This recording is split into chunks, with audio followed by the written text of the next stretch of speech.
Hey guys, Hey, how's it going? Good. going ladies.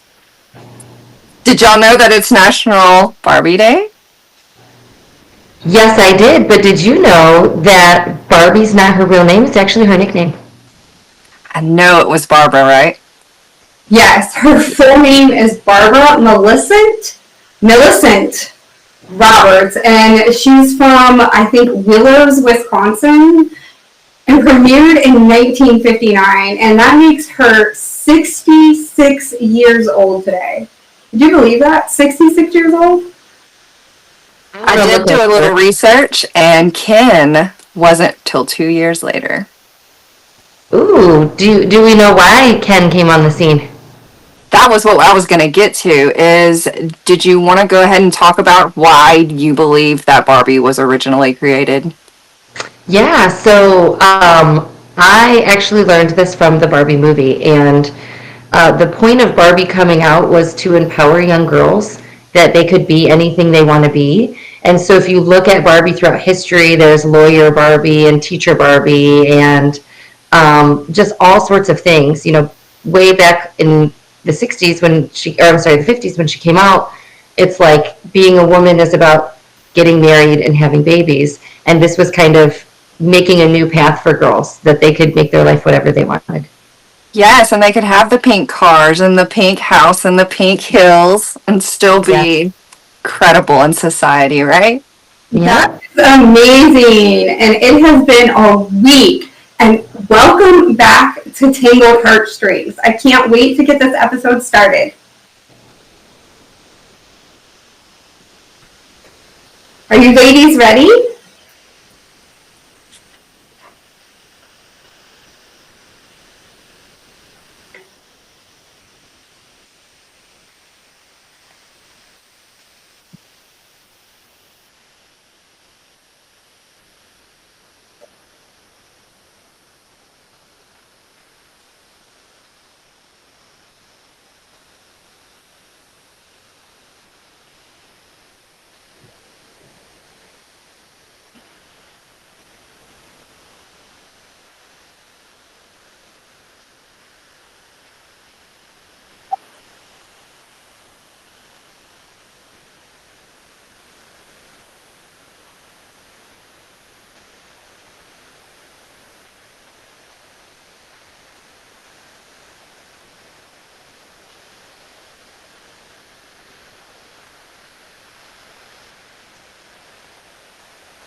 Hey, welcome back. Like I was saying earlier, this week we will continue with our Reddit reads and giving our true and honest opinions. We also have a very special guest, and I want to introduce her. Her name is Trisha, And you may know her from TikTok as Mama of Wolves. She has an amazing recovery journey, and I am so excited to have her on here. She has some amazing work as a peer support specialist with a revolutionary recovery program called the Beyond Sober program. And as always, we have Ashley here too to keep me on track. Yes. Thank y'all for having me this week, ladies. It feels like a major honor to be here with y'all. Thanks for being here. Yes. So, we're going to go ahead and get started with the show, right? So, I wanted to start with something I'm super passionate about already. And I picked the first topics of health and food and how your mental health and your physical health can go hand in hand. And the first Reddit article that we pulled up was a woman that was wanting some advice on how to stay consistent at the gym with an ADHD brain. So it says, how do you stay consistent at the gym with ADHD? Hi, everyone. I have ADHD and I really struggle with going to the gym consistently. I want to work out because I care about my health. Looking good is just a bonus. But for some reason, I just can't stick with it. It's like I don't feel a strong enough need or a want to go. So I just keep skipping or losing momentum. I've tried setting goals and even reminding myself why it's important, but nothing really keeps me hooked long enough to build a habit. I'm going to speak on that in just a second.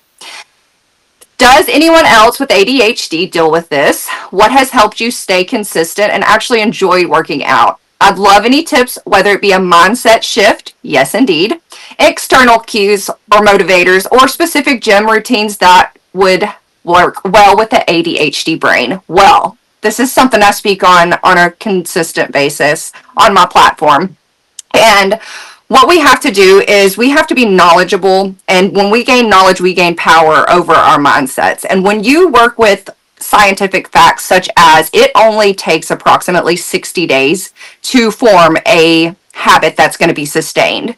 So if you have that knowledge, then you can set yourself up for success by saying, if I make sure I don't cap myself off by saying, I can't make it past this many days, I can't stay with this many days, and really push yourself to make it to that 60-day mark, knowing the science says it only takes about that long to make a consistent habit in your life. And I will also say too, another couple of things that I thought would help is having an accountability partner, right? You know, as I know, there's a people pleaser inside of me. I love that bond that I can build with people that are wanting to grow in a same aspect that I am in life. So having someone that also enjoys working out and can help you, motivate you to get there, I would always call that a bonus. Really finding that space of trying to not have excuses.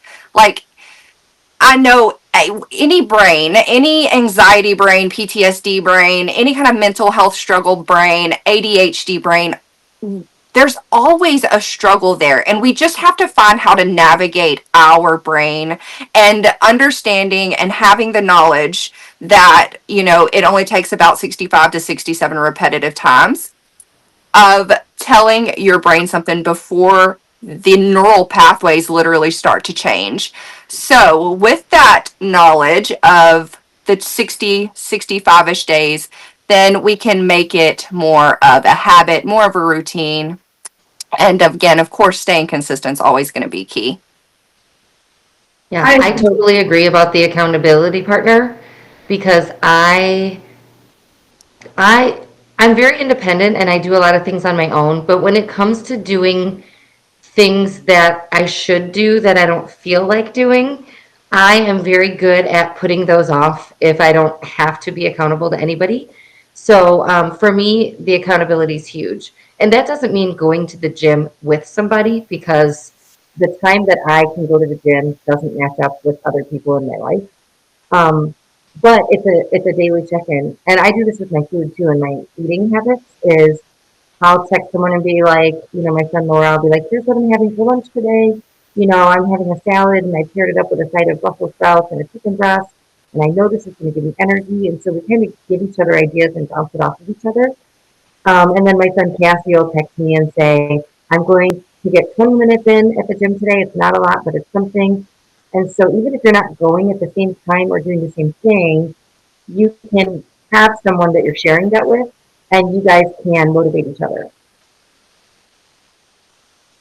Yes, I have an Agree. ADHD brain and I struggle with this so hard. When I was going through my weight loss journey, it was so hard for me to keep consistent with going to the gym. I ended up making myself just walk 5 miles a day instead of going to the gym because I could not be consistent with myself to get myself to the gym. So I was trying to figure out a different way that I could make it and still be exercising and still get that energy boost from the exercise and move forward and lose the weight and be consistent with that. So if you can't be consistent with going to the gym, maybe if you can find something at home, an online workout, one of the dance programs, there's a ton of apps that you can use also, and utilize those instead of trying to. Yes, it's great to be consistent, but there's a lot of people that struggle with it. So finding other ways and using your consistency in those other ways. I think that would be a good option also. But trying to struggle and find that consistency, make a schedule. Make yourself a schedule and make sure that you're writing it down. You're putting it in your phone because you're going to get those notifications. Don't turn your sound down. I am so famous for that. And then I don't get the notifications, and 3 hours later I look at my phone, I'm like, oh, so-and-so texted me, or I was supposed to do this and I missed it because my sound was off on my phone. So when you're making notifications and appointments and stuff in your phone, make sure that you're leaving your sound on too. Right. And you talked about the food aspect and how you went on a weight loss journey, Mia, and I wanted to bring that up on the next topic, on the next Reddit topic, where it literally talks about the possibility that sugar and junk food could cause a person to literally lose their mind. I thought this was a very interesting article. So, there was a man that got a lowered sentence because his defense team stated that he had a deterioration in his brain from his diet. And this man actually killed a mayor, the San Francisco mayor, and his supervisor. And when he did that, it shocked the nation. And there was a lot of people that started to do their own investigating. And there was studies found that there was a 47% reduction of offenses in juveniles, showing a link that there could actually be, when they were doing these studies and adding an unhealthy diet, would it change the way these people acted? And it did come up with percentages such as 47% reduction rate in juveniles. So that did show a link. And I just thought that was super intriguing. When it comes to your mental health and your physical health, they really do go hand in hand, right? Yeah, that's huge. Like I think back to years ago. I remember I started a weight loss journey and I was being really good. I wasn't eating fast food, but I went through a McDonald's drive-through for my husband at the time and my daughter, and I was like, I'm going to go home and I'm going to have myself a salad. And the fries just smelled so good, and I ate one fry, and then I just couldn't stop, and I just kept eating fries, and I ate the entire thing of fries in the parking lot. I had to go back through the drive-through and order fries again, and it's because sugar is so addicting. And I've read that sugar is as addicting as cocaine. They've done studies in like rats or mice and found that it was just as addictive as cocaine. And so it's like the more that we eat that stuff, the more that we want that stuff, and the more that it sounds like it deteriorates our brains, which I didn't even realize. I just knew it makes me feel really bad and makes me, gain weight and be less healthy. I didn't really know about the mental link other than like my energy. When I eat really bad, my energy's down. When I eat really well, my energy's up. So that's crazy. They reduced his sentence. Yes, they did. And again, it shocked the nation. And people were just baffled that that was even a thing. But it just brings up the topic of we probably need a lot more research done in that category, right? No, I agree. I had the same issue when I was going through my weight loss journey. I noticed that I felt better when I was eating healthier, when I dropped the sodas and I dropped the teas and I dropped the coffees. Even caffeine can affect how you feel throughout the day. And when I dropped all of those things, I felt better, I felt healthier. And I picked up drinking soda again, and I'm starting to feel bad again. And now I'm thinking, I'm like, maybe I should pick up the water. Yes. You Yeah, can never go definitely wrong water. with water. Right? Yeah, I gave up caffeine May of last year because I had a medical issue. And the doctor said, this is just temporary if you want it to be, until you're healed from this stuff, then you can go back on caffeine. But I had so much more energy when I didn't drink caffeine. And I found out it's because caffeine stays in your system for 10 hours. So when I would have my afternoon Celsius or whatever energy drink I would have, it would disrupt my sleep. So then I would sleep poorly, and then I would wake up tired, and then I would drink more caffeine. So when I stopped drinking it, I started sleeping better, and then I didn't need it. So I do have soda in the house, but I buy the caffeine-free, sugar-free kind. So I only have like a couple choices. But if I do, I've got my water right now. But if I do want to have a soda with something, I grab like a caffeine-free, sugar-free one. And you Like a need little. to also be careful with the sugar-free drinks because there are things in there that are really, really not good for your liver or your kidneys. Yeah. So you have other health issues also. Yep. And that's why, like anything that we're having, other than basically water and whole foods, we have to do moderation because Right. anything that you have too much of can poison you. Oh, absolutely. That's a fact. Down to our own thinking, right? Our own toxic thinking can become something that can bring us down. So I'm going to go ahead and bring up the next Reddit, and it's going to talk about someone that is afraid of taking medication, which is something I actually can understand. So the article says, I know I need medication, but I'm scared. I've been struggling for about a year with horrible anxiety. I've had anxiety for my entire life, but this started with reaction to a medication I was given in the emergency room. Then a bad reaction to the I'm going to mess this word up. Estical prom I was given to help the anxiety from that. Ever since, I've developed a fear of medication in general. I can't even take Tylenol or multivitamins without having a panic attack at the thought of a possible reaction. It's gotten to the point that I'm scared to leave the house or the surrounding area. I know I need medication. I'm so tired of being anxious and panicky all day, every day. I want to be able to travel and take my son to places and go shopping without panicking. I want to feel normal and happy again, but I'm scared of happy feelings. I know it's dumb. I think a big part falls under health anxiety. What if the medicines cause another bad reaction? What if I'm secretly bipolar and it makes me manic?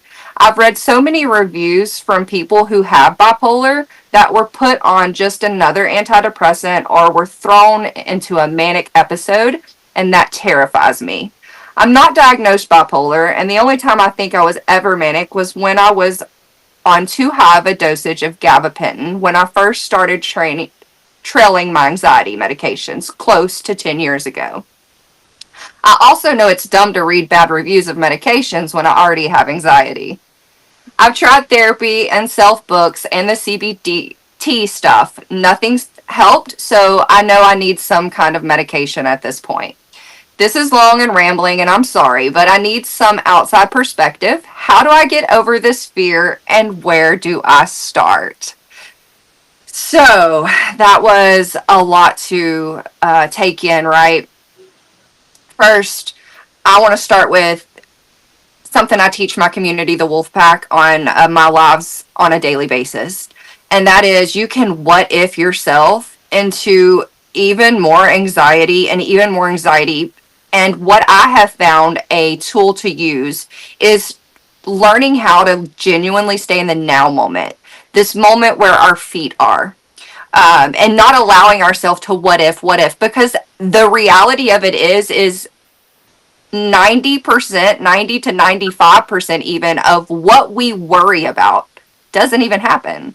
So trying to use a form of meditation or prayer or whatever rituals or practices you practice to bring you into the now moment, to be with you and feel safe with you, and know that you're safe and you're healthy minded enough to make the right decisions for your mental health.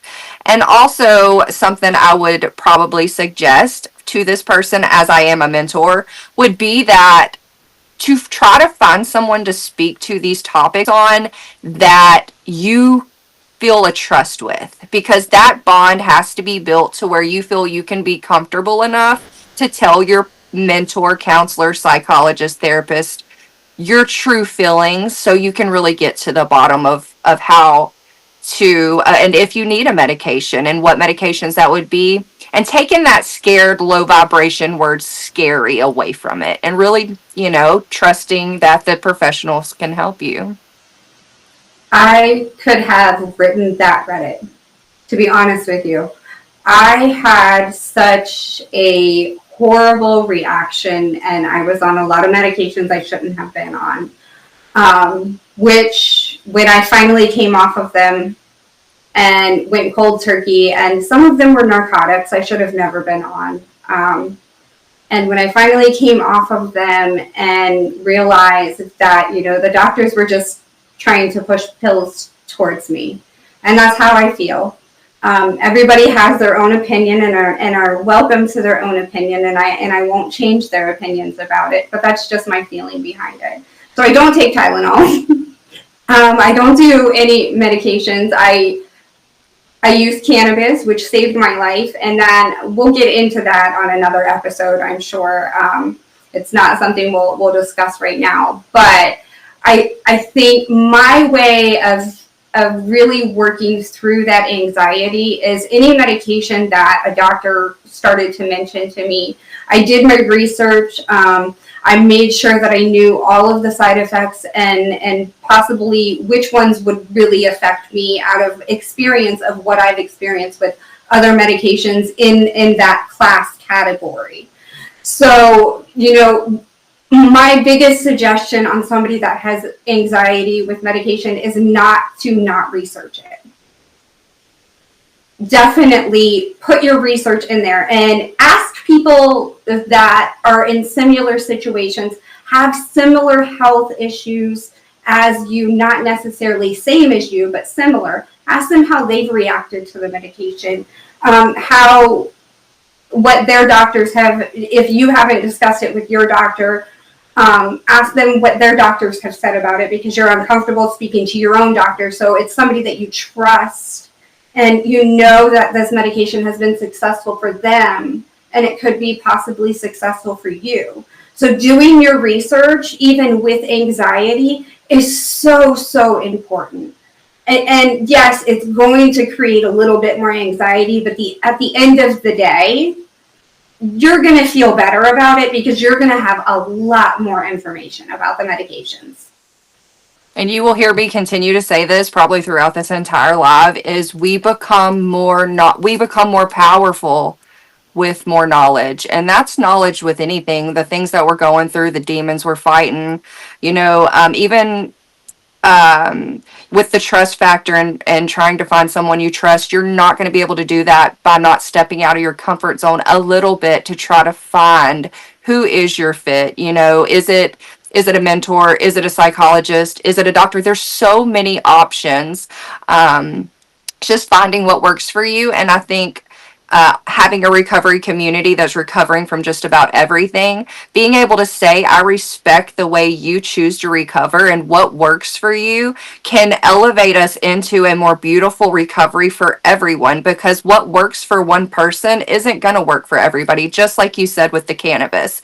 There's a lot of I believe there needs to be more research of, but finding what keeps you in a healthy mindset, keeps you healthy, keeps you happy, keeps you thriving, not just existing or being on the hamster wheel of life, but just learning how to find what works for you. And again, staying in that now moment. Again, my trauma therapist, you'll hear me talk about Samantha Dermer. She speaks on staying where your feet are. This will keep us further out of that state of anxiety. That will help us find more peace and be able to trust ourselves more on our journey. And really find your people. I encourage people to find your people. They could be on the internet. People think I'm crazy for having a recovery community of people I've never met all over the world that I love and trust and respect. But it's my truth and it's what's worked for me. And I just encourage people to find what works for you, find who your people are, find a group of like-minded individuals to help you on your journey. And like you said, Mia's, use your voice, ask what has helped other people, because your way may just help somebody else, but you won't know unless you talk about it. And also checking your diet, making sure that there aren't things in your diet that can cause anxiety. Caffeine is a big one. If you're drinking a lot of coffee and you're drinking a lot of soda and you have anxiety, your anxiety is going to be 10 times, if not 100 times worse. Making sure that those things that you're having issues with are not being caused by something that you're putting willingly into your body, but you're not willing to research a medication that could help you, but you're willing to put everything else into your body, and those things could be toxic to your brain. So making sure that you're checking your diet. Certain foods could react to your body a certain way, but definitely if you have anxiety, you need to stay away from caffeine. And a lot of sugars too. Natural sugars are great in your fruits and your vegetables, but stay away from your granulated sugar or your confectionery sugar, all your sweets. That's going to cause your anxiety to skyrocket. So making sure that and I'm no health professional. This is totally from experience and trying to. I suffer from anxiety. I suffer from several other depressive issues. So this is just from my own experience, checking my diet, making sure that I'm pulling the things out of my diet that are causing the anxiety. And it helped so much. So make sure that you're checking your diet also. That's super smart. And then one thing that I'll add too, you had talked to Mia about, if you don't trust your doctor, hearing other people's experiences that you do trust, and what does their doctor say? And I would just encourage you out there, if you don't have a doctor that you trust, to look around and find one that you do. Even if that's a doctor who has a more homeopathic approach or just a totally different type of mindset than your current doctor has.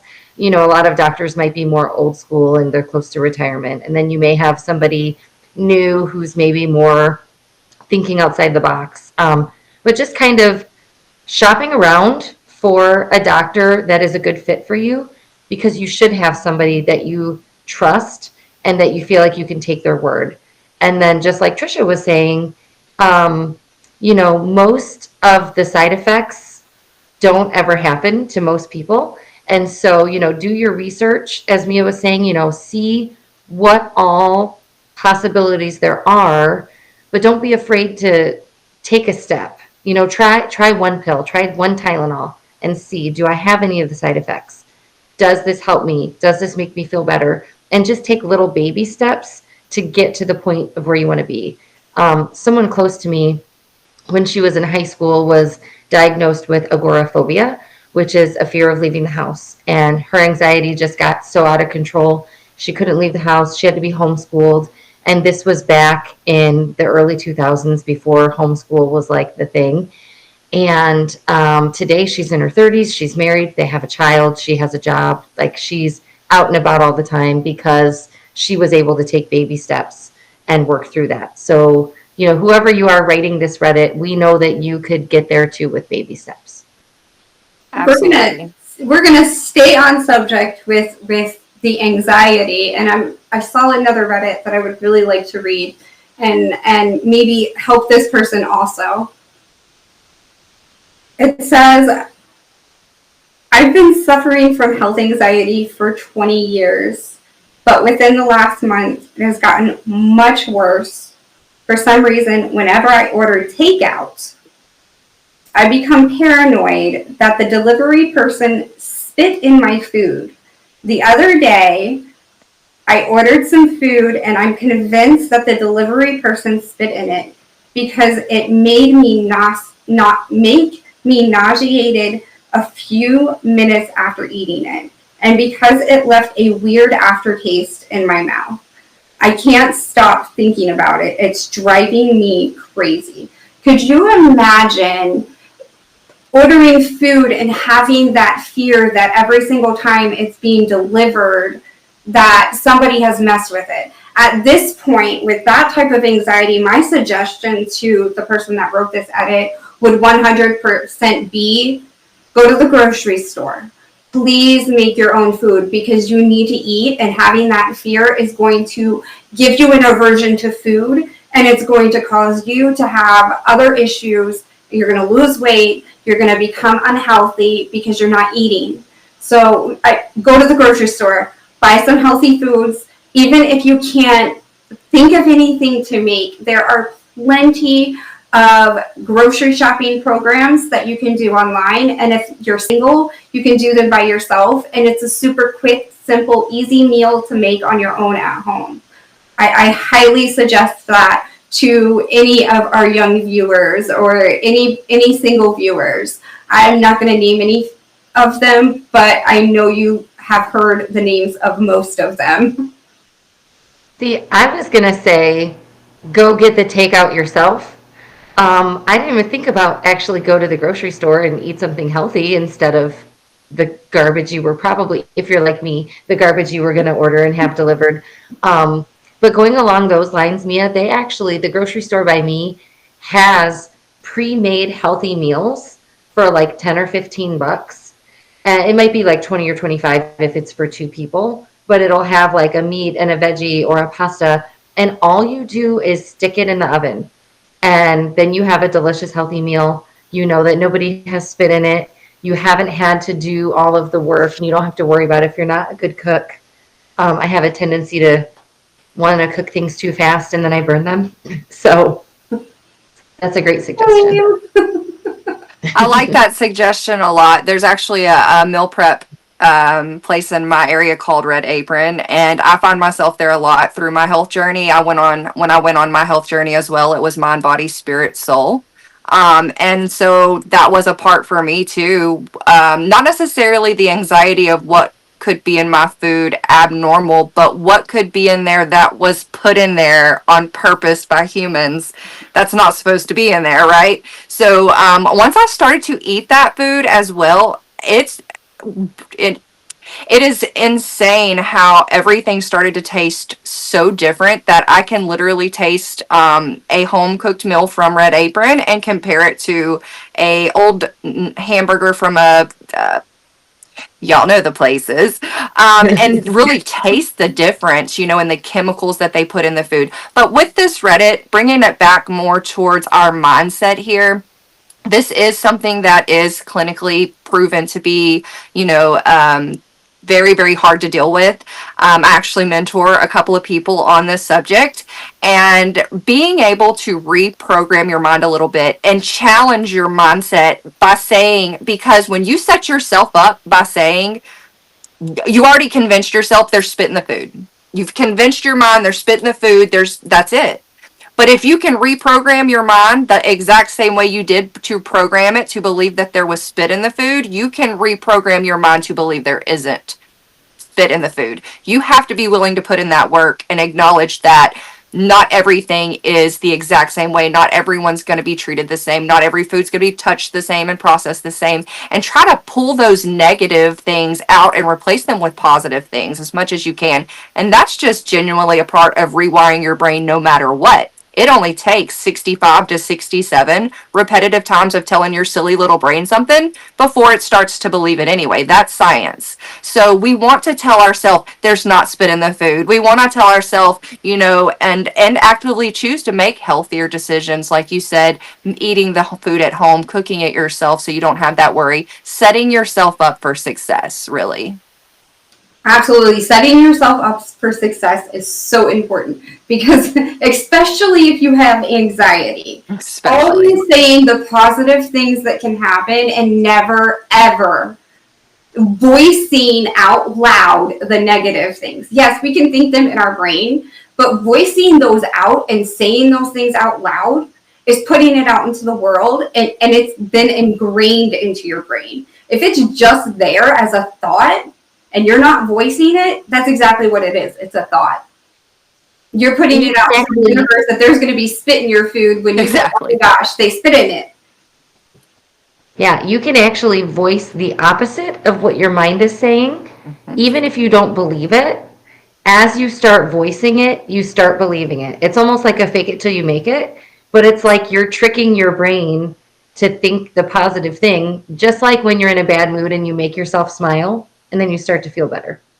Just like we're going to speak on in a little bit, the I am statements. That is how I helped reprogram my own brain through the science of understanding how they work. And that is simply by, like you said, the manipulation of your own brain.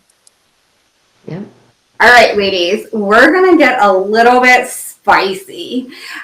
I found some Reddits that I think that really need to be read, and we really need to not necessarily give our opinions, but they need our advice. Yeah. They really need it. So I'm going to read the first one. It is 38 female and 34 male, married, wanting kids, but virtually no sex life exists. Am I allowed to be mad? Absolutely. My husband and I have been married for 7 years. And when we first got together, we had a healthy sex life. It all changed after a traumatic experience he had on deployment, our 2nd year of marriage. He grew physically distant and didn't like talking about it. Eventually, he admitted he felt not like himself and less of a man in the bedroom. I feel like I live with my best friend. We cuddle often, we talk sweet to each other, and he tells me he wants to have a baby, but how TF the fuck is that supposed to happen? I agree, how is that supposed to happen if we don't actually try? She's literally sick of getting rejected. She's over the top done. But we have to address this. So he was deployed and he was overseas. He had a traumatic experience. It's important that we address this because PTSD is so important, and it is such a huge mental health issue. It can affect so many aspects of our life, including our sex life. Any mental health problem that you may have can affect our sex life. And when you're married, sex is important. I think it is one of the backbones to a happy, successful marriage is communication and sex. So when somebody goes through a traumatic experience and they develop a PTSD, it can cause a lot of issues with our sex life. And in men, the most prominent one is erectile dysfunction. So with PTSD, it causes men to feel not themselves. It causes them to feel less of a man because they can't perform. They can't do all of the manly things that society says that he has to be able to do when he can just be himself. And you allowing him to be himself and helping him work through this and telling him that you understand he's been through a traumatic experience, but this is also a traumatic experience for you personally, because it can be. when your partner rejects you all of the time and, is putting off, is being lovey-dovey, but when it comes down to doing the deed, he's not willing to do the deed. So that's traumatic for you. That's saying, oh my gosh, am I not pretty enough? Am I not sexy enough? Am I not cleaning my house enough? Am I not doing all of the things that I need to do as his wife to make him want me in the bedroom? So having him and you both go to individual therapy first. Start with your individual therapy or a trusted friend, somebody that you can get your mind out and express your feelings, and they can tell you from a different perspective, because you only have what's in your mind and what you're feeling and what you're seeing and what's being done to you, and then seeing having somebody as an outside perspective and helping you work through it, working through the feelings that you're having and getting those issues taken care of first, and then working together in therapy and moving forward and trying to decide, is this something that we're going to be able to work through together? Is this something that we're going to be able to move past? Is this something that you're willing to work on and moving forward as her partner? Or is this something that, we're just going to have to walk away? And walking away is 100% okay. If you are both not happy, and you guys can stay friends, you're saying you're best friends, but walking away is never not an option when you're both unhappy. But I highly suggest trying to work on it first, because a successful marriage works with communication. And if you're not saying these things to him, he's never, ever, ever going to know. That part. Well, and I was thinking too, if it is erectile dysfunction, there's pills for that, but that only fixes the physical issue. It doesn't fix the mental issue, the romantic part that's missing, the fact that he feels not himself. And so I 100% agree with you, Mia. Like, he, at least for start, needs to get in and work through that PTSD stuff. I know a lot of men and women who come back from some sort of, military deployment. They want to just kind of shove it down. And it's kind of like, that was a different person, that was a different life, and that's not real life.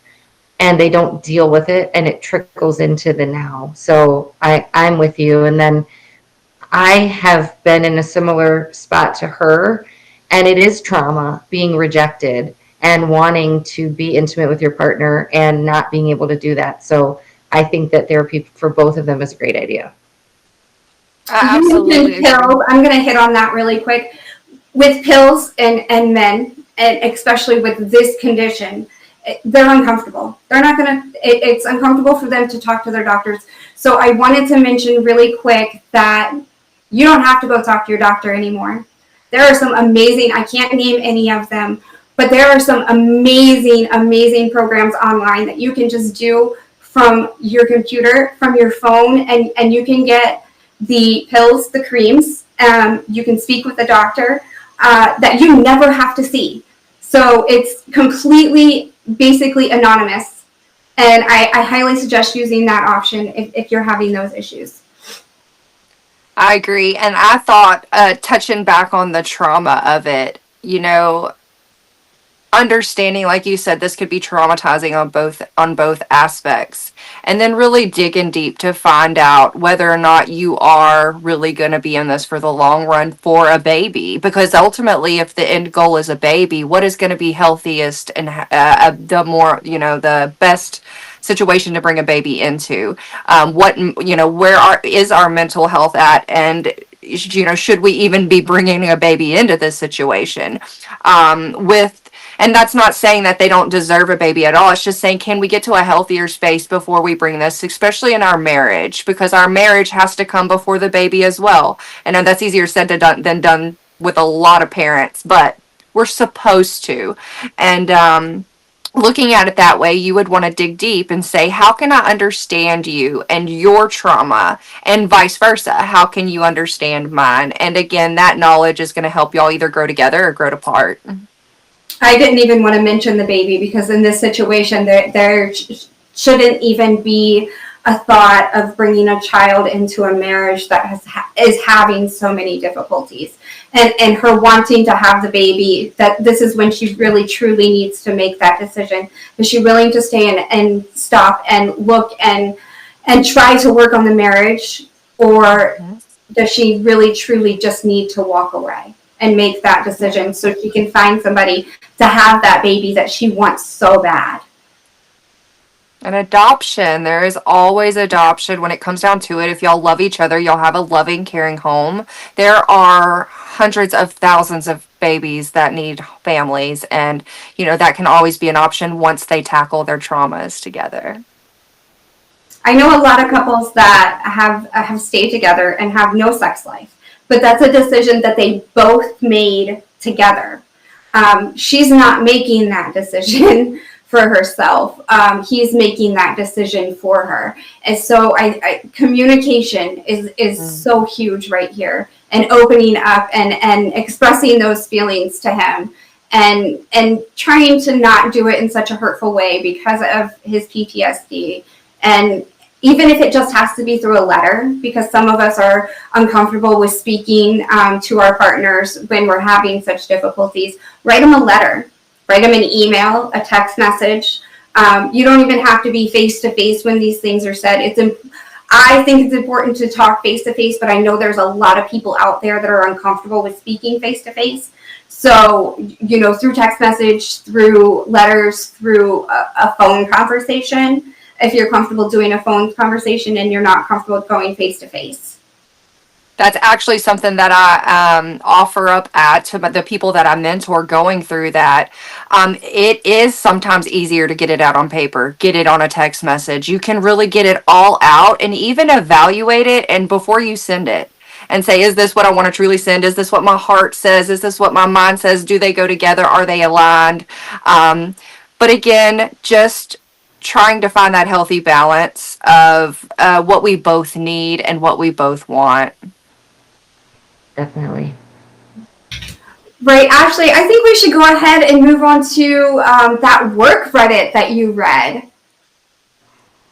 Yes, so I found this Reddit that I thought was really interesting and very personally relatable. So it says, work stress, when does it become too much? I have a sales management job with a large company, and I've been in this role less than a year. Pay is good, sufficient. However, I've never felt this level of stress and anxiety related to work. It's impacting my sleep and is on my mind 24/7. I get physically anxious when I think about some of the leadership meetings I have to attend or present sales projections for. I'm wondering, at what point does the stress level outweigh the money and the benefits? So I've been in a corporate type of position for over 13 years now. And I had moved into a role similar at one point where it was so stressful, I developed an eye twitch. And I worked with somebody who was salary, who we worked as a pair, but I was kind of like the paper pusher, and she was like the bigwig. And she was on her phone from 6 a.m. at home until 11 p.m. And it was like her whole life. And I had taken this position in hopes of moving into that position. And I was so stressed out in just my position that I thought I can never move into a role like that. And I ended up finding another position within the company that was the same level that she was at, but had a much better work-life balance. And it was a totally different department. I had to switch out of sales, out of the sales department into like Medicare Advantage space. I work in insurance. And it just was a totally different shift, but the skills that I had from prior positions had kind of set me up for this thing, even though it was a totally different department. And my work-life balance is amazing now. And so the one piece of advice I would give to this person is, first of all, you've been in the position for less than a year. Give it more time, because part of that stress and anxiety comes from this being a new role and maybe not having the confidence yet that you're not an expert, you haven't mastered it yet. But if this is something that continues and it's long-term and it's affecting your sleep, that's going to start affecting your energy, and that's going to start affecting all of your relationships. and you don't want something like a job ruining the rest of your life. And so my advice is, the question was, when does the stress and money, which outweighs the other? Only you can decide that for yourself. But first of all, I just say, weigh the pros and cons, give it time, give yourself time to master it. But if you find that this is not the position for you, you can look for something else, even within your own company. I've been with my company 13 and a half years, and I'm in my sixth position there because I either find something and I master it and then I move up, or I find something and I realize after 2 years, I'm not going to master this one, and I move on to something else. So, I'm never like throwing the towel right away, like give it its due time. But when you realize something isn't for you, it is okay to move to something else. I agree Absolutely. 100. Especially if it's affecting your mental health, because again, our mental health affects our physical health affects our mental health. And I actually went through a situation like this with my husband where he had been in a position, and the more he learned how to love himself and he gained his worth, the more he was able to speak up for himself and be able to say, I know I'm worth this. Yes. And that's not easy for a man. It really wasn't. He shut himself down and wouldn't speak on it for a long time before he saw my growth and the things that I mentored and how I taught people. And he started to listen and he started to pay attention. He started to learn his own worth. And that ultimately put him in a position to say, my mental health is not worth this dollar. And kind of, not saying that there is a dollar worth your mental health, but it's, if I'm going to get up, I'm going to put in time, I'm going to, you know, focus on this job, it does have to have some level of practicality for your mental health to be okay. We can't, see ourselves staying in a sustained job and having down mental health. In my opinion, as a mentor, as a coach, I have seen people's mental health get destroyed trying to stay in a job that just wasn't for them, nor did they know their worth in it. So I challenge people to know their worth when it comes to this situation as well. I Definitely. agree And I've shared this 100%. before. I think it's Go ahead, Mia. important that we love what we do. So Mhm. I always say, you'll never work a day in your life if you love what you're doing. It's true. Yep. Very true. I was a hairstylist for 20 years. I retired in 2020, and there wasn't a day that I worked. It was what I Right. was passionate about. So I always say that too. If you're doing something you're passionate about, you're not really working.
So I think it's so fun talking about these Reddits and hearing what people are going through and being able to kind of share our perspective.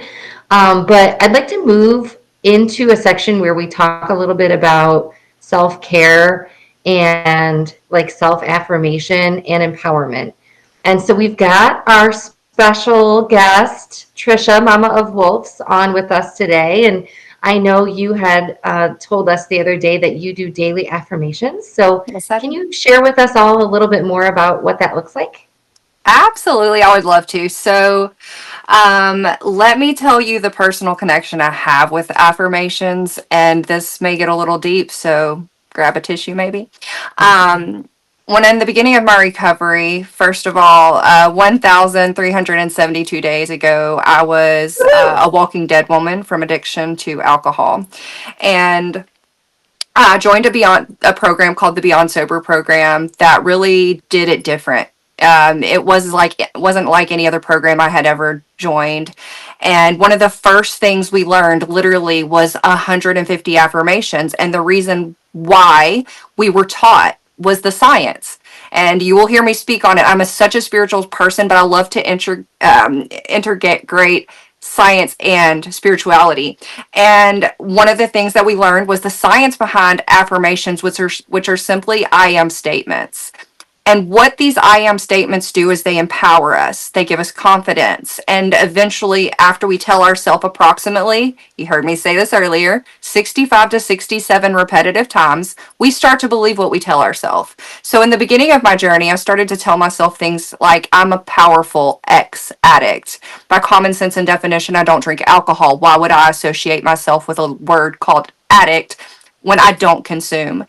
So I rewired the neural pathways in my brain to believe I was powerful. And on my 69th day without alcohol, I found my baby brother passed away across the street from where I live. I was able to not put the bottle to my lips because I was able to, the 69 days prior, put in so much work on myself that I had found my power. And I was able, because I'm here to tell y'all, if I had not done these I am statements and built myself up with I am enough, I am worthy, I'm a badass, I'm a warrior, I'm a survivor, I'm not a victim, and rewiring these old ways that I had programmed myself that were so negative to these positive statements with I am statements. I'm here to say my testimony is if I still believed I was powerless and had programmed myself with that belief system, the day that I found my baby brother passed away, I probably wouldn't even be having this conversation with y'all. So the power came into play and I was able to prove it to myself and show myself that these things that seemed so simple or silly to other people, such as affirmations, really did show up in my life as proof that you can rewire your brain to believe you are powerful and allow it to excel you in your journey. So I am statements are simply statements that we tell ourselves to help rewire our brain to believe these things, as you were speaking on earlier, Ashley. There is power in words. Our brain will eventually believe what we tell it. So, like you were saying, that manipulation of our brain is a real thing. And I am statements that some I would like to read to y'all that are here are I am capable of achieving my goals. Again, taking that negative out of it. Do not tell yourself you cannot do something because you heard you and you probably won't now.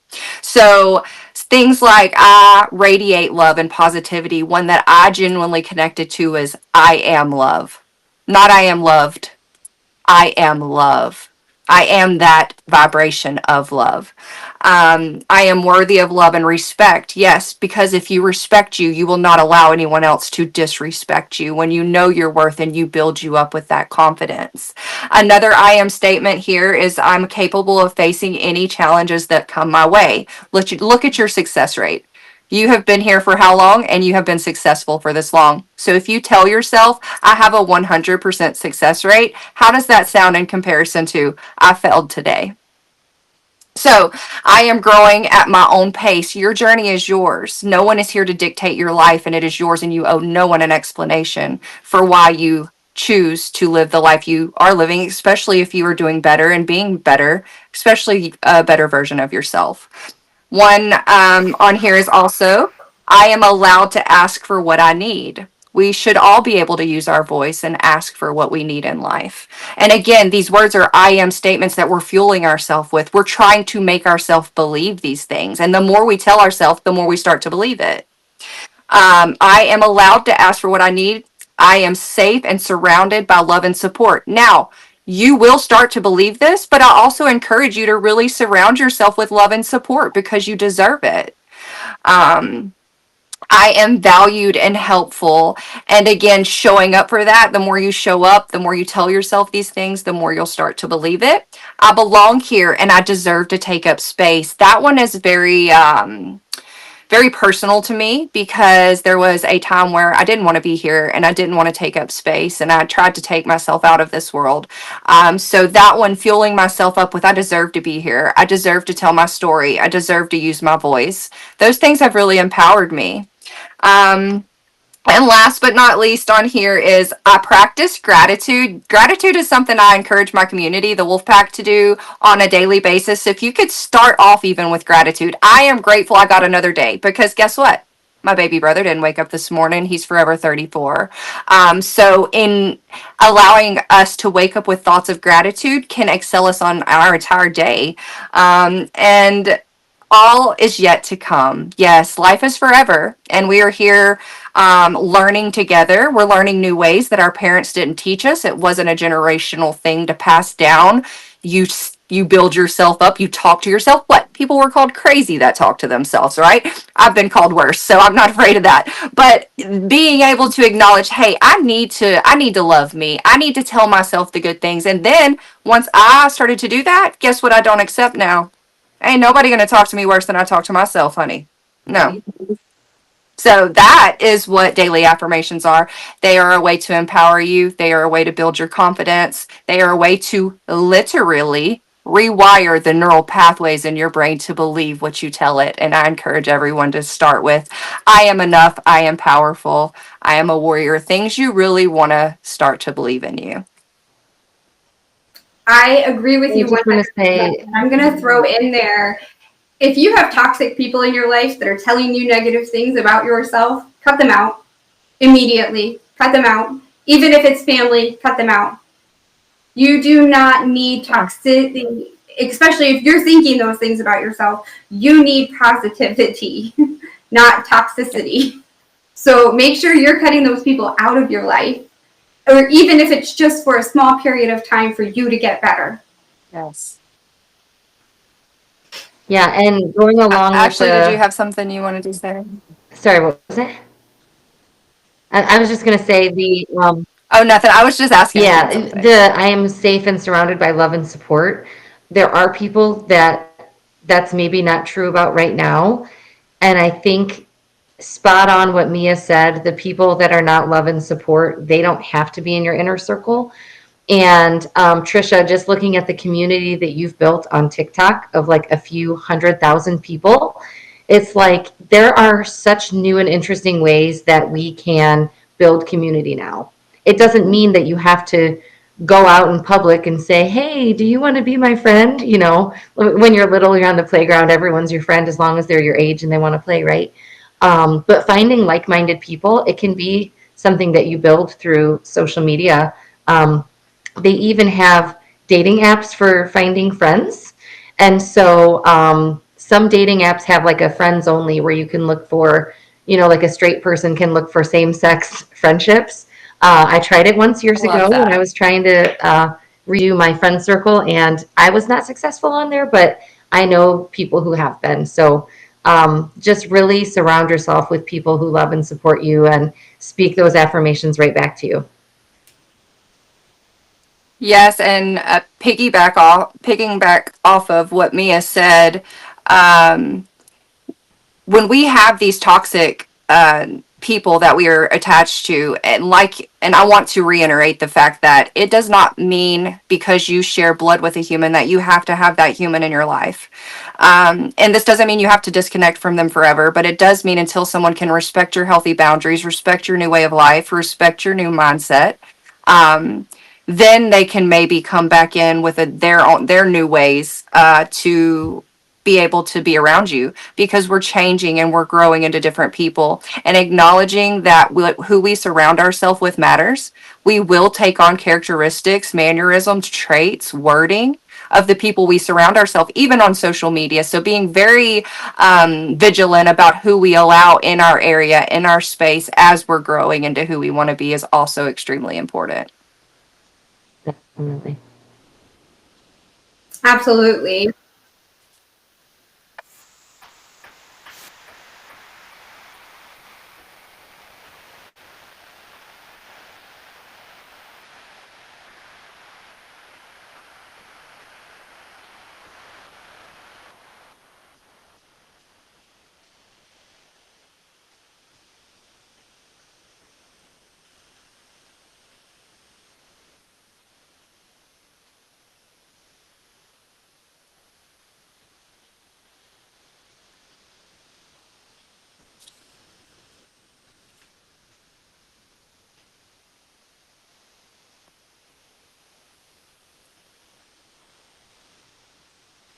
So we wanted to bring Trisha on the show for, I've been following her for a long time, and she has helped me through my healing journey with a lot of her TikToks and stuff. So when I was asked if I would like to have any guest hosts on the show, she's one of the first names that popped to my mind. So we've talked a little bit in the last couple days, which has been amazing. I think this is a new friend in my life, which is cool too. But I brought her on because she has an amazing recovery journey of her own. And I think that her being able to tell her story here and all of her accomplishments that she has gotten through her TikTok, starting out there, we all know that starting out there is not easy, and getting that many followers is not easy. So if you guys are watching now, go ahead and after the show, follow her at Mama of Wolves, and that is going to be LOFES. There is no V. Her children's last name is Wolf, and she'll explain that to you. Thank you for joining us today, Trisha. Of course. Thank you for having me. I appreciate it. And yes, I go live on TikTok about approximately 5 to 7 days a week. I do have a beautiful community built up called the Wolf Pack. I go live and tell my story around 9:30 a.m. Central Time. I do relive my recovery journey, and I go into great details of the day that I did find my brother, but the powerful parts that come into play of how I was able to stay in recovery and now today have sustained recovery.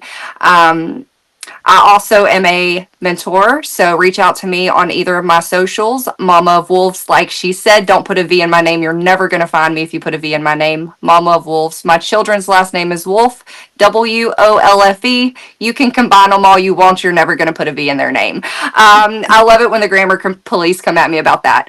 Also, I sell copies of You Can Overcome Anything. I was featured in a bestseller with 12 other authors. There's my little face. So you can reach out to me for signed copies of You Can Overcome Anything with Love Volume 7, where I am featured in that. And you can also find me on Facebook as Trisha Hamrick, HAMRICK, and Trisha TRISHA. You will see Mama of Wolves beside my name. That is the other, but that is my AKA, also known as. But I appreciate y'all having me on here as a guest. And again, I'm also the peer support specialist in one of the fastest growing revolutionary recovery movements in the world, called the Beyond Sober program. So reach out to me on my socials if you want. My links are going to be in my beacon. I'm going to be sharing those on they are on my socials. I'm also affiliated with a program called the Atlas to Grief and Trauma. That program helped me come to peace with over 37 traumas in my entire life. I encourage y'all to get life coaches. Surround yourself with positive people you look up to, people you respect. Hey, make sure you like them. because that is going to be what is also going to help you be successful on your journey, no matter what it is.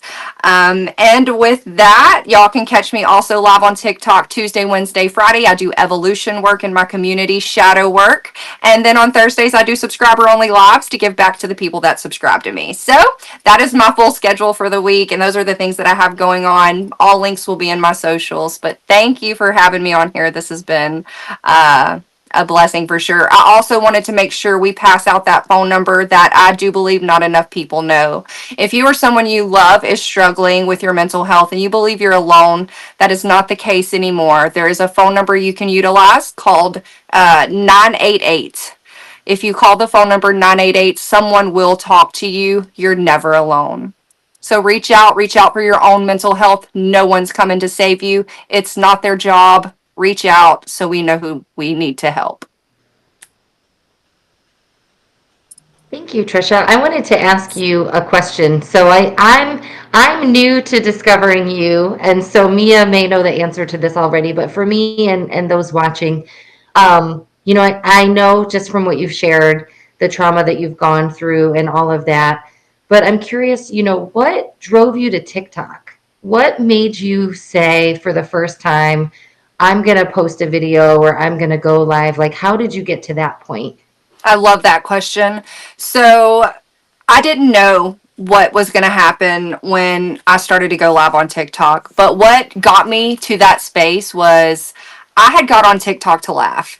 Right after 2020, 2021, I got into the bottom of depression and I got on TikTok to laugh. And ultimately, I ran across this man speaking on this program called the Beyond Sober program. I hadn't got to my bottom yet, though. I had to reach my bottom and be ready. So I continued to listen to him. And then I got in myself in recovery. I made it through that hard trauma. And I thought, if I can use my voice now, and if I can reach people, if I can just help one person open their eyes, save their life, then maybe that's what I was spared for. And I just had this desire to help and let people know that there was different ways, and maybe there was ways that they weren't tried, and that they weren't judged no matter what way they wanted, and be a safe space for people. Ultimately, that got acknowledged last year when I made it to Cheer Choice Awards for 2024. I walked that red carpet. Me, Mama Tot, Zach Cohen, I'm a Cool Mom Duh, and Downsizing Natty. We were in the top 5 for Health Advocate last year. And Zach Cohen took it, but I'm headed back this year, honey, for top 5 for Mental Health and Wellness Award for spreading positivity and cheer across all social medias, not just TikTok. But I do share my lives are mainly on TikTok is my platform. But I got on there just in hopes that I could reach one person. All of a sudden, my account started to blow up. People were wanting to know who this crazy redhead was that was doing it different, that was loud and spicy and non-anonymous, and what, she's powerful? Like, what? And then people just started to want to come in and sit with my energy, and I started to hear things like, because of your story, I'm alive. And what? Do what? Like humbling things that people were saying, because of your voice, I'm this many days sober. Because of your story, I put down alcohol. Because of you being loud, I feel powerful. And I thought, this is my mission. This is why I was spared from the grips of addiction. This is why I'm still alive, because there is no other common sense, logical explanation why I'm on this planet other than to be this voice that I have, that I'm able to share with y'all tonight and ultimately with people all over the world. And I have approximately 230,000 people supporting me right now. I don't like the word follower. Supporting, it's my soul family. I love to keep a safe space for people to talk about hard subjects like y'all do right here, but on TikTok lives 5 days a week around 9:30 a.m. Central Time. I have a quick question for you, because I know that I struggled with this in the beginning when I was started on TikTok. How does it affect your family life? About having all of these ventures, your awards, and all of your accomplishments. How has that affected? I know you have kids, and I know that you're married. How has that affected your life there? I can honestly say, because my family has saw me at the bottom, they were with me through the hardest parts of this journey. They remember things I probably won't, due to the fact that I have PTSD. They will remember things I won't ever know. But I always want to be that light for them. and let my family see me. I don't want to hear them tell me. I don't want to just tell them this is how you need to be. I want to show them. And ultimately, my husband will tell you he has sat back and just listened to my growth and applied it in his life naturally. And then that trickles down to my children. My children see a healthier mom, and I'm still human. I still have emotional reacting and things that I deal with. But I do know that I handle them better, and my family sees that.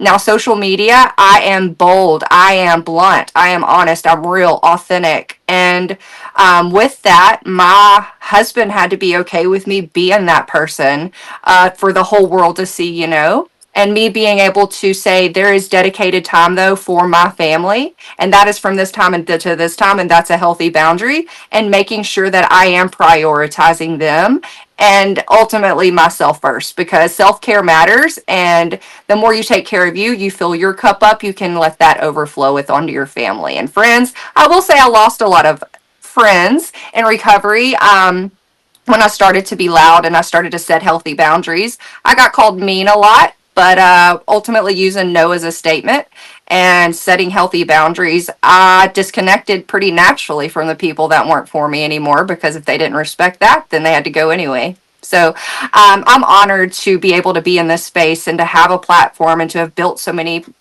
supporters all over the world. It's still so, I will forever say it is the most humbling experience to be able to do what I am doing today, coming from where I've came from. So I'm here for it. An amazing journey, and being able to watch you on TikTok and being able to see you help other people, and being in your lives sometimes, and seeing the comments and everything. You have an amazing following.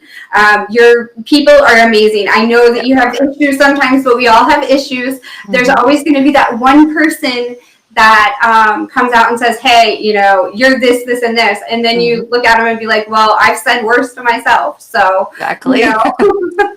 Exactly. I'm sorry. I learned real quick. Once I built myself up, the hater, the troll comments, all those, I have an amazing support system. My moderators are amazing. They block toxicity and toxic accounts as soon as they see them. So I don't even get to see half of what's even posted that's hating comments and the negative, and because it does go there. But I've learned to understand that misery loves company, and my moderators take care of taking care of the rest for me, and I don't even see half of the hate that comes in there. But even acknowledging that if I did, I wouldn't allow it to affect me, because that would be not my fault, right? I look in the mirror and say, oh, that's me, not the toxic human I can't change or fix.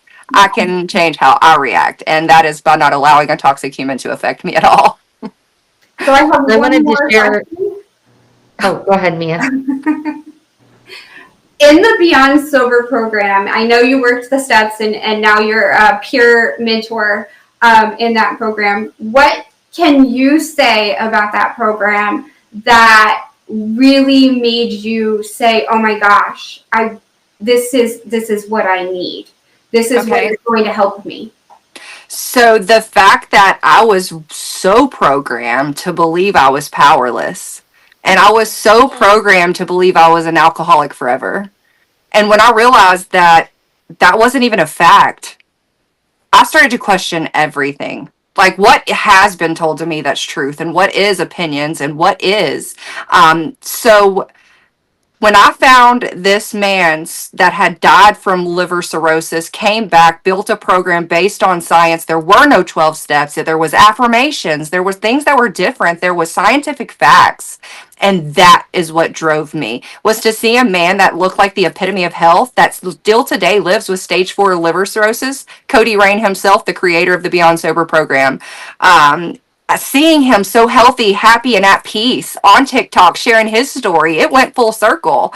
And, he inspired me. And I thought, if this man can die, come back, build a program, what can I do? Why not me? And I just started to listen to the things he had to say that were definitely things I had never heard before. And I will tell you, and I will always say, that one phrase, I am powerful, changed my life.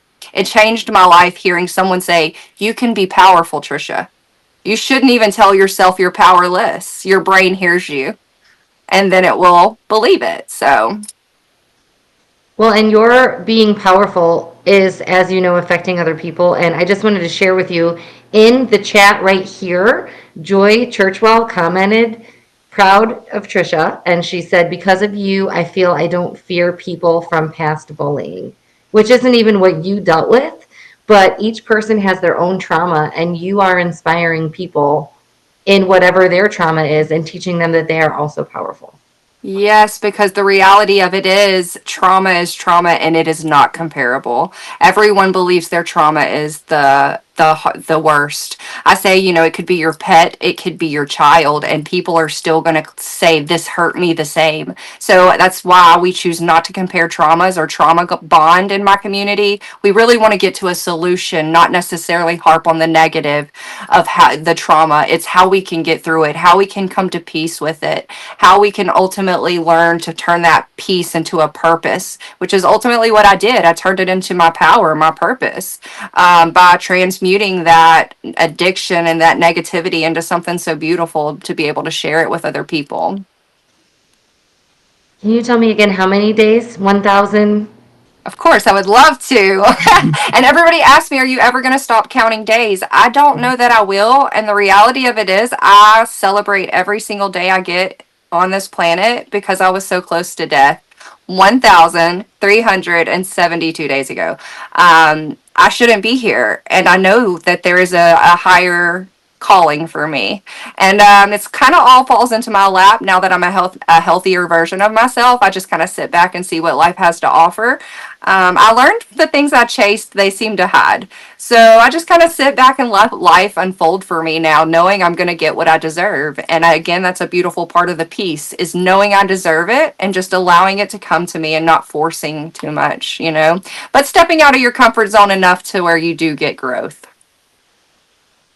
Do you celebrate like you would celebrate a birthday every year? Do you celebrate like your sobriety day every year? Oh, yes. I do celebrate my sobriety day. I celebrate like if it's a cool number. So 1,111 days, 1111 celebrated. Why? Because I like that number. Like I find reasons to celebrate life in general because it's something we should all do. We should all celebrate being here.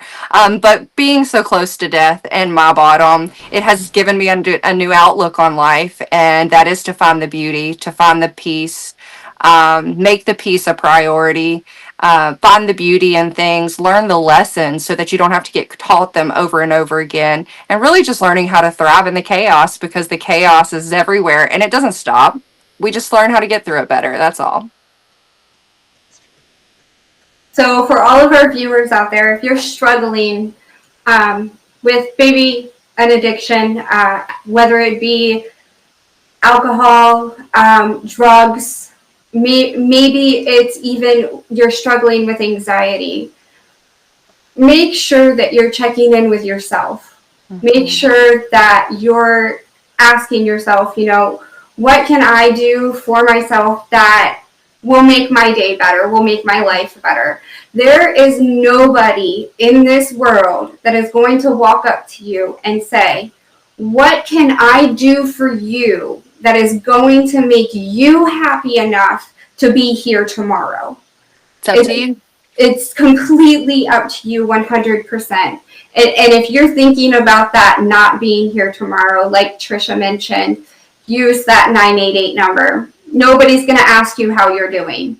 Nobody's going to know what's going on in your brain and what if you're not voicing that out. So if you're not comfortable and you have nobody to speak to, use that 988 number. If you're struggling with an addiction, go ahead and look up the Beyond Sober program. Maybe you'll even get Trish as your peer mentor, which would be amazing for you because she is amazing herself. So if you're struggling with anything, remember to use this information that you've received in this episode. Use your I am affirmations every single day and wake up. I am beautiful. I am amazing. I am handsome.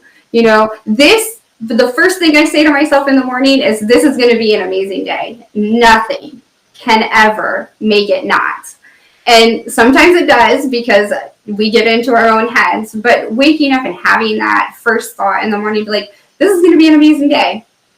no matter what it is outside, it's going to be an amazing day. Yes. Even if you brew the coffee and you forget to put your cup under there and it goes everywhere, we can have a tendency to go, great, so that's how this day is going to go. But like, that's not how the day has to go. That's just a thing that happened in your day, and your day is going to be whatever you make it. Yes. So make thank it a you good for day. joining us tonight, Trish, and come back next week at 9:30 p.m. on Sunday, and we will see you then. Thank you for joining us for Tangled Heartstrings. Ashley, see you guys next week. Bye. Thanks for having me, guys. You're welcome.